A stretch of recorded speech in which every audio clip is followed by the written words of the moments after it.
Aandar na sana pero pumreno pa. Ganito ang naging saloobin ng ilang mga tsuper ng jeep matapos suspendehin ang taas pasahe sa mga pampublikong sasakyan ngayong araw. Kaya ang jeepney driver na si Manuel Valiente tila sumuko na lang sa pag-asang makakakuha pa ng dagdag kita.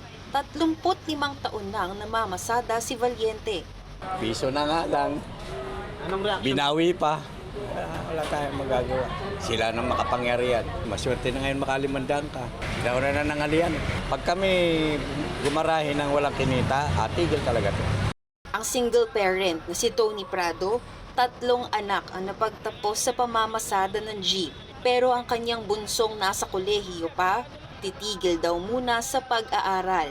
Gustuhin man daw ni Prado huminto sa pamamasada, hindi raw niya ito agad magagawa. Masukan yung personal driver o ano. Kasi sa tingin ko pa, sa edad kong 53 na, mahirapan na rin pumasok sa kumpanya. Di alam na natin ang bansa natin, may discrimination sa edad. Kaya sabi ko to sana po, sa kinikita ngayon, yung bunso ko, baka hindi nakita mo na mapag-aral ngayon. Ito, siyempre, saan natin kukunin? Nagbahay kurenta ng bahay, pagkain, kurente. Tapos magkano siyempre, saan kukunin? Giit ni na Prado at Valiente kulang ang fuel subsidy at cash aid mula sa gobyerno. Panawagan ng grupong Piston higit sa taas pasahe at ayuda, tuluyan ng alisin ang excise at value-added tax sa langis. Nais din nilang marepaso ang oil deregulation law na nagbabawal sa gobyerno na mangialam sa presyuhan ng produktong petrolyo.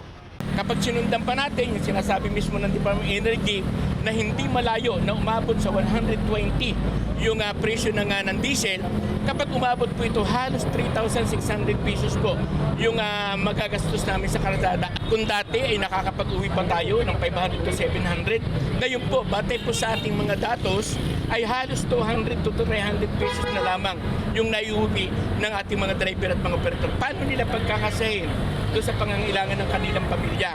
Target din ng transport group maghain ng petisyon para sa 5 pisong dagdag sa minimum fare bago matapos ang Marso. Nais din itong mabalik sa dating 55 pesos per liter ang presyo ng diesel.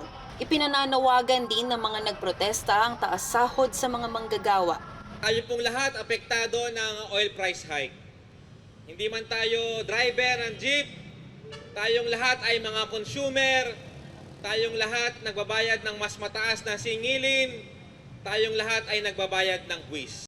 Giit ng ilang commuter na iintindihan nila ang sitwasyon ng mga tsuper, pero may ilan ding nabibigatan sa hiling na 5 pisong dagdag sa minimum fare. Ayan ay magpapahirap sa mga commuter kasi bakit ang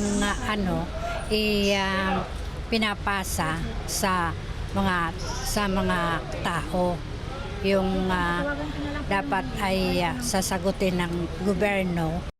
Dahil nga po sa nangyayari ngayon, kailangan din po natin intindihin na syempre kailangan din kumita ng mga jeepney drivers. Ang unfair po niya kapag tumataas yung mga pamasahe, ganun. Tapos yung mga sweldo po ng mga magulang namin, hindi naman po tumataas. Maliban sa Metro Manila, nagsasagawa rin ng transport strike sa Cavite, Bulacan, Laguna, Cebu, ilang bahagi ng Mindanao at iba pang probinsya.